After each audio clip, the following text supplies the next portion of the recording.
Hi my Kovilpatti மக்களே, இன்னைக்கு ஜூலை 13 மணிவிநாயகர் கோயில் கும்பாபிஷேகம், மகா கும்பாபிஷேகம். அங்கே தான் வந்துருங்க. சரியான கூட்டம், வெயிலும் அந்த அளவுக்கு அடிக்குது. ஆனால் மக்கள் கூட்டம் அலை மோதுது. சரி சாமி பார்த்துட்டு போயிடுவோம் அப்படின்னு வந்தாச்சு. ஞாயிற்றுக்கிழமை அதுக்குமா லீவாக சாமி பார்த்து போயிடுவோன்னு வந்தாச்சு. அன்னதானத்துக்கும் சரி சாமி பார்க்கவும் சரி எல்லாத்துக்குமே கூட்டம் அலை மோதுது. சரி வாங்க போய் சாமியை பார்ப்போம். கூட்டத்தை பார்த்தீங்களா, எவ்வளோ கூட்டம் இருக்குது அப்படின்னு. லைன் பெய்கிட்டே இருக்கு, அவ்வளோ தூரத்துக்கு கூட்டம் இருக்கு. சாமி அலங்காரத்தில் பார்த்தீங்களா, நல்லா இருக்கா?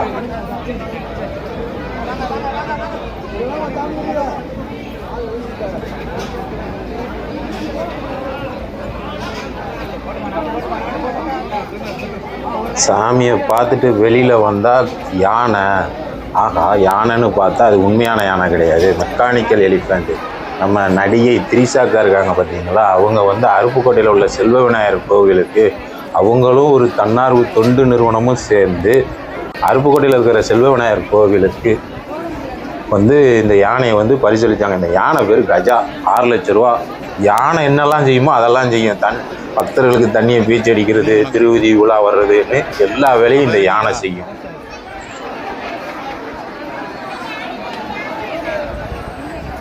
கும்பாபிஷேகத்துக்கு 3 நாள் யாகசாலை நடத்தியிருக்காங்க, 3 நாள் கலை நிகழ்ச்சி. இன்னைக்கும் கலை நிகழ்ச்சி இருக்குது.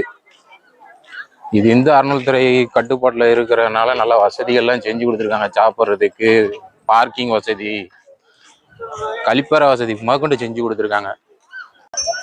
அன்னதானத்துக்கு எவ்வளோ பெருசாக ஏற்பாடு பண்ணியிருக்காங்கன்னு பார்த்துக்கோங்க. சுத்துப்பட்டி எல்லா ஊர்லேருந்து கிராம மக்கள்லாம் வந்திருக்காங்க. பார்க்கிங் வசதி அது இதுன்னு. நான் தான் லேட்டாக வந்துட்டேன். பார்க்கிங் வசதி பார்த்தீங்களா எவ்வளோ தூரம் பண்ணியிருக்காங்க அப்படின்னு. அதே மாதிரி போலீஸ் வசதியும், போலீஸ் பாதுகாப்பும் நல்லா பண்ணி கொடுத்துருக்காங்க.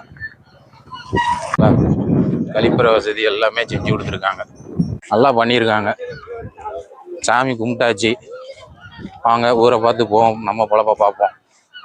நம்ம சேனலை ஃபாலோ பண்ணாதவங்க ஃபாலோ பண்ணுங்க.